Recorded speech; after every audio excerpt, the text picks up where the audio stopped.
Coming up on UCF Nightly News. Joe Biden's recent executive order revokes a former decision. Find out who is once again able to serve in the military. The happiest place on earth is taking extra precautions. We will tell you how it affects annual pass holders. A new robot is developed here at UCF. Learn how it can help students with disabilities across the country. Nightly News starts now.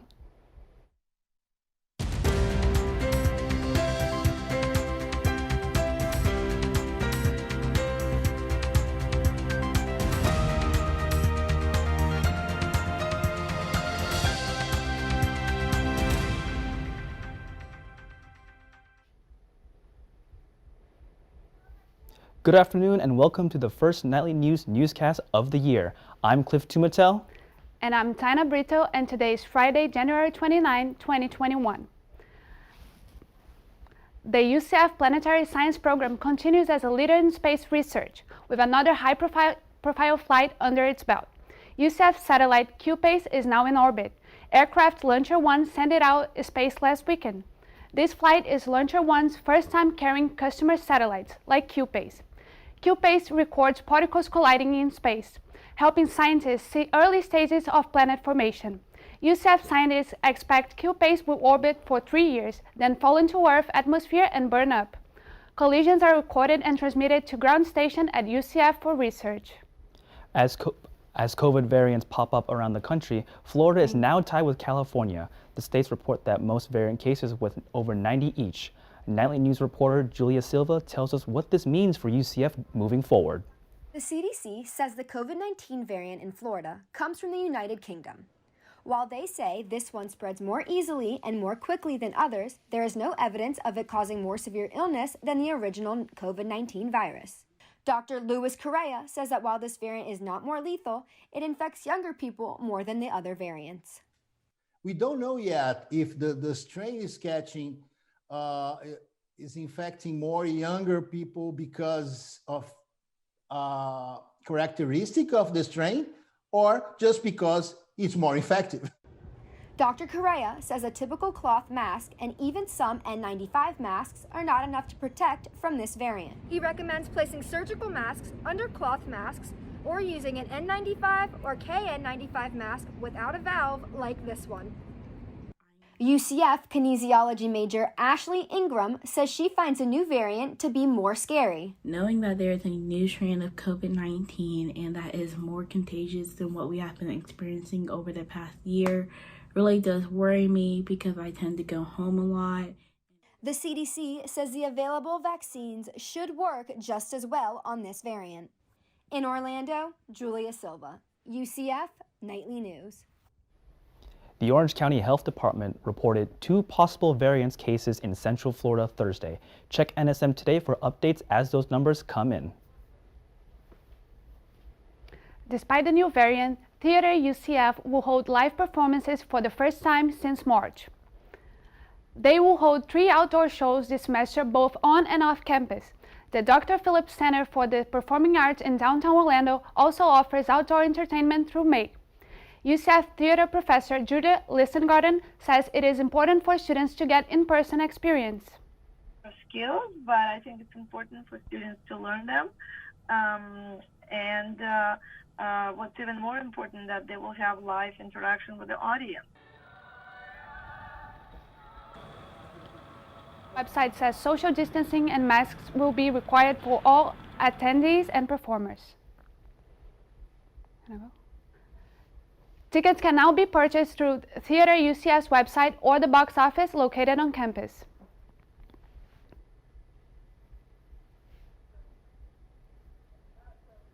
UCF celebrates 25 years of online learning. The university ranks in the top 20 schools with the best online bachelor programs.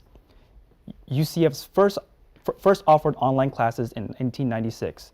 The university reports now more than 80% of students take at least one online or blended learning class each year. UCF officials say this has proven successful because of the detail put into creating online courses and training professors. Officials say the work continues to pay off since the start of the COVID-19 pandemic. It has moved over 60% of classes remote. With fewer people on campus lately, you may feel more or less safe, but experts say not to let your guard down. UCF Victim Service Advocates shared tips on how to feel safe during Stalking Awareness Month. The Stalking Prevention Awareness and Resource Center, or SPARC, found that more than 6 million people in America report being stalked every year, and about half of those victims were less than 25 years old. But psychologist Coretta Cotton says anyone could be a victim of stalking. Stalking doesn't discriminate. It doesn't matter your race, your gender, your sexual orientation, your status. Anyone can be a victim, and unfortunately, anyone can be a perpetrator as well. SPARC defines stalking as a pattern of unwanted behavior that involves repeatedly contacting another person, making them feel intimidated. Forms of stalking can even include using technology to spy on someone or threaten them. Reports from SPARC show that 1 in 4 women and 1 in 13 men reported being a victim of stalking at least once in their lifetime. UCF Victim Service Advocate Jessica Baker says it's crucial for victims to establish a log when experiencing stalking. Things to include would be date, time, location, officer information if reported, witnesses if any, suspected technology involved, so phone, email, and a brief description of what happened. If someone is experiencing stalking at UCF, they can go directly to the UCF police station or push the red button on the emergency post around campus to automatically notify officers. UCF PD says they also have a therapy dog available to victims who need an extra support. It was a little chilly walking into the studio this morning. John, can we count on it getting any warmer today? Yes, I'm actually glad you asked, Taynna. As a matter of fact, it has warmed up a little bit. It's now 61 degrees with 42% humidity, which is a little less than a typical Florida afternoon. We have a 7-mile-per-hour wind out of the north-northeast and a 0% chance of rain, all clear and sunny skies. Back to you, Cliff. Hopefully it'll warm up a little so we can get outside and enjoy the park sometime soon. Even the happiest place on earth is not immune to COVID-19.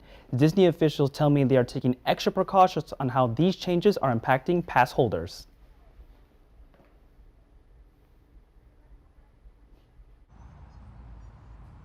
Although the parks are still open to the public, the Disney company is not selling annual passes. Current pass holders can renew their passes, but those looking to buy a new one are unable due to the COVID restrictions. And UCF professor of theme parks and attraction management A.D. Millman says he thinks Disney might not sell the passes again until 2022. He says in the long run, companies are just trying to be more fair, especially during COVID. And I think that by introducing or by eliminating annual passes, it will provide a more equal access when we have limited supply of a particular product. Millman says he believes once the pandemic settles down, they will sell the passes again. But for now, Disney fans who don't already have annual passes must rely on standard tickets to enter the park. The UCF Student Ticket Center, which once offered discounts on these tickets, stopped selling them last semester, and they don't know when they'll be back. Junior Communication Sciences and Disorder major Melissa Candales says she didn't know that Disney tickets weren't available at UCF, and now her friends have to pay much more. Obviously, like those discount tickets, like were a big discount, especially for students, because the tickets, I'm pretty sure, went up in price as well, like in Disney, like the general admission. So obviously, like now it's really difficult to afford those as a student. Candales says now it's a struggle for her and her friends to go to Disney. Nightly News will continue to keep you updated on theme park tickets. You can also find information on discounts at the SGA Ticket Center. President Joe Biden has signed more than 20 executive orders since the start of his presidency. When we come back, find out how one of these orders will impact the military. And how minimum wage changes can affect the economy in Florida.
Starting January 31st, Orlando House minimum wage will go from $11 to $13.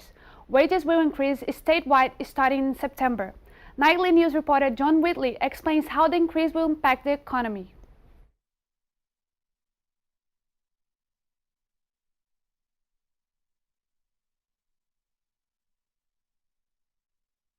$10 an hour by September 2021 and increase by $1 each year until they reach $15 an hour in 2026. UCF economics professor Nora Underwood says it is necessary for employers to raise the minimum wages gradually. And usually they phase these things in over a couple of years, then it gives the employer time to adjust and figure out how they can accommodate those higher costs. Underwood says workers should not be denied a living wage, so increasing pay is good. Junior secondary education major Jasmine Fletcher says she is currently working as a resident assistant at UCF and a substitute teacher in Orange County. Fletcher says she will receive a raise in her pay this year, which will help her financially for when she does an unpaid internship next year. A lot of students can resonate with that, is that once they're paid more, they hopefully don't have to pick up as many shifts, and that can overall help their mental health. Underwood says even if employers phase in the higher pay, it can still put them in a bind. In Orlando, John Whitley, UCF Knightly News.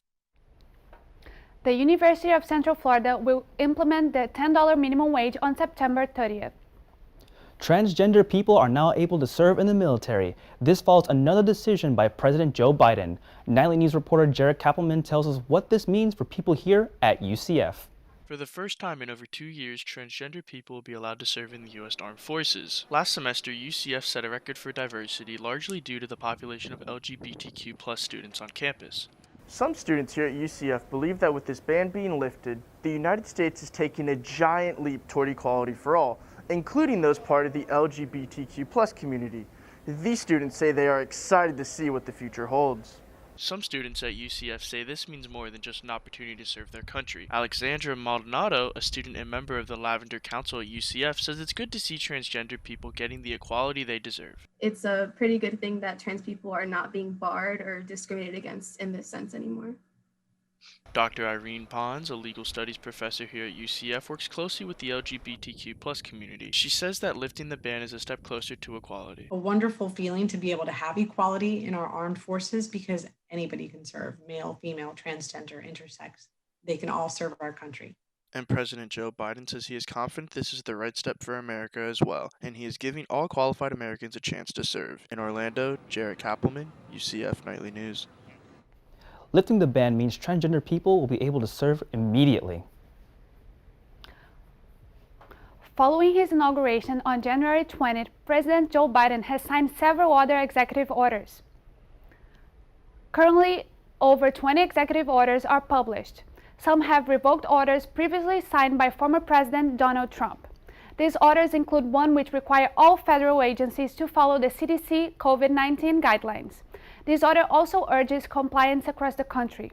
A list of all executive orders passed by Biden and former presidents can be found on the Federal Register website. Coming up, we'll take a look outside and see what we can expect in terms of weather this week.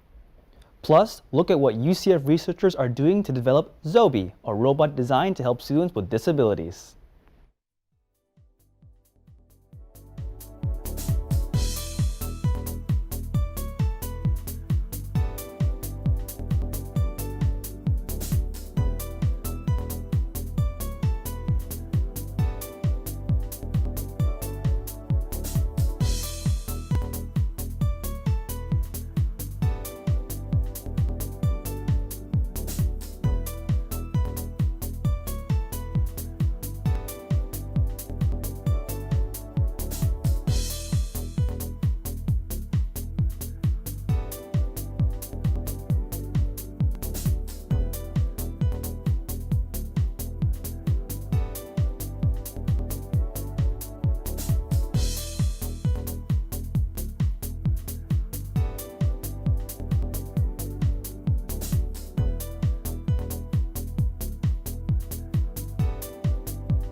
Animated character Zobi is coming to life with the help of UCF researchers.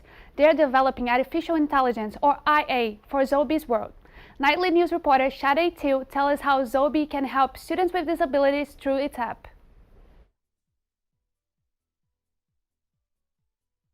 Researchers, along with doctoral students, are working with a local elementary school to determine if AI in Zobi's world can actually help students with disabilities. The project is funded by the U.S. Department of Education with a $2.5 million grant. UCF professor and co-investigator of the project, Rebecca Hines, says Zobi's world will help students learn in a comfortable setting and be aware of their reactions and emotions. In some cases, technology is a much more comfortable environment for kids with autism spectrum disorders because it removes a little bit of the stress of the personal interaction.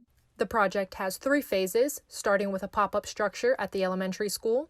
Then, Zobi will gradually coach students through the program and eventually provide full support in classrooms. To gather data, elementary school test students will wear a device that monitors their level of stress and comfort with Zobi.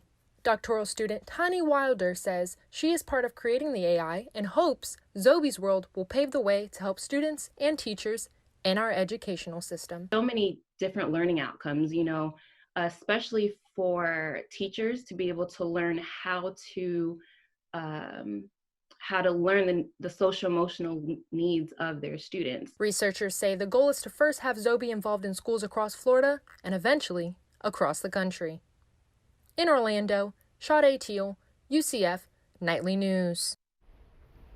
During the first year of study, the team will work with 3rd through 5th grade students with disabilities at one school in Orlando. To learn more about how Zobi can help students, visit our website, nsm.today. NSM's editor-in-chief, Emily Hernandez, is with us to talk more about what's happening on the web.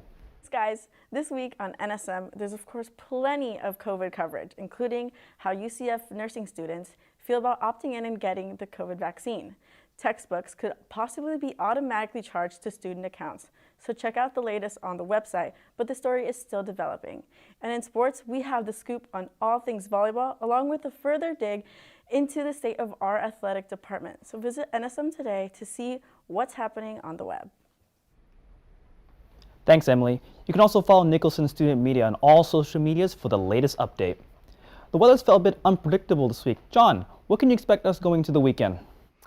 Well, Cliff, it's going to be a very cool and dry week. You can expect it to be very breezy with not a lot of rain. Today's highs, we have 58 degrees in Tallahassee, 58 in Jacksonville. As we move down towards Orlando, it's going to be 64 degrees high, Tampa 67, Miami 69. The lows are 38 in Tallahassee, 41 in Jacksonville. Tonight it's going to get down to 47 in Orlando, so if you go out, you're definitely going to want to bring a jacket. 48 in Tampa, and then as we move down to Miami, a nice warm 63 degrees. As we get into the weekly forecast, Saturday it's going to be 70 degrees high, 54 is the low, 0% chance of rain, nice clear skies.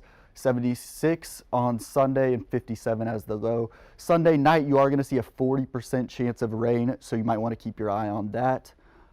Monday, it's going to be it's going to cool down just a bit. It's going to be 65 degrees as the high, 40 as the low. Once again, 0% chance of rain. It's going to clear back up.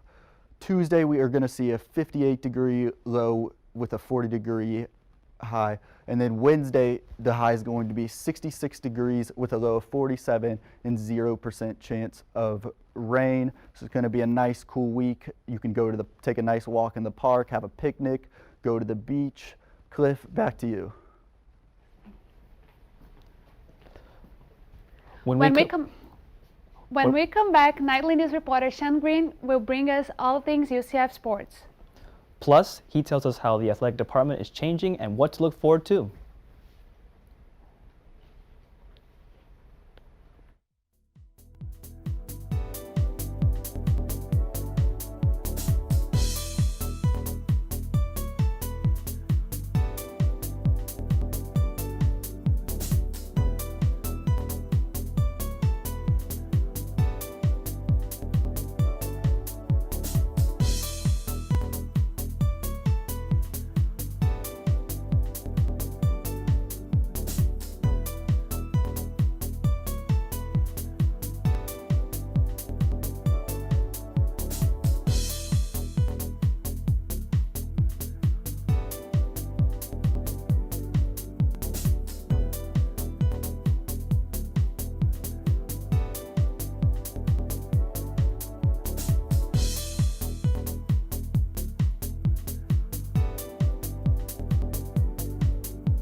Hey Knights fans, I'm Sean Green and here is this week's sport update.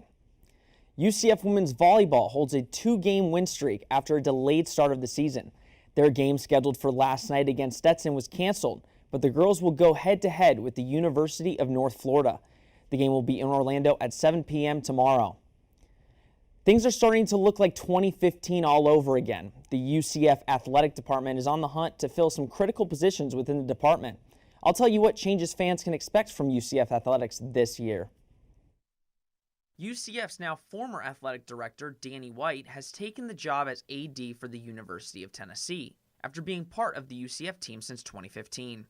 In his time at UCF, White led the Knights to a 2017 claimed national championship in football, as well as the 2019 NCAA March Madness tournament. There are rumors that some additional members on the UCF athletics staff may be following White to Tennessee. We reached out to the athletic department and they declined to answer. White reminisced on his time at UCF in his introductory press conference at Tennessee last week. The student athletes, the coaches, the staff that bought into a vision that 5 years ago people thought we were insane, talking about doing some things that had never been done before, and it's all been accomplished and it's only going to continue. One person we know will be following White for sure is former head football coach Josh Heupel. Heupel has led the Knights to 1 conference championship and holds a 28-8 record following his 3 seasons with the Knights. Heupel and White will team up in the SEC with a Tennessee team that has struggled to find wins the past couple seasons. Heupel spoke about his players in Orlando and what UCF meant to him. So proud of who and what we were as a program. So excited to see their success this year. Just great leadership inside the locker room, and when you have great leadership from within, all things are possible. UCF President Alexander Cartwright says, with our 2 vacancies, we have an opportunity to define the future of UCF athletics. And he says they will move quickly to hire a new AD who will then hire a head coach.